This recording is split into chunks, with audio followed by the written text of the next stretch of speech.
In this video, you will learn how to sell Bitcoin on Blofin. First, open the Blofin app or website. Then, enter your login credentials to access your account. After that, if you haven't already deposited Bitcoin into your Blofin account, go to the Wallet or Assets section, find BTC and then click Deposit. Use your provided BTC wallet to transfer Bitcoin from your other external wallets to Blofin.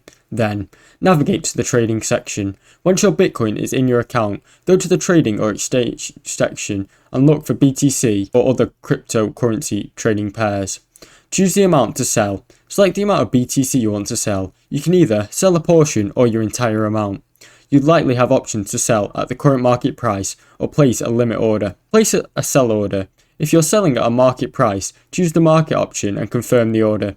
If you're placing a limit order, then set your desired price and confirm the order. Your order will be executed when the market reaches your desired price. Confirm the transaction. Double check the details of the order, including the amount and the full price. Then confirm the transaction. Thanks for watching. Don't forget to like and subscribe.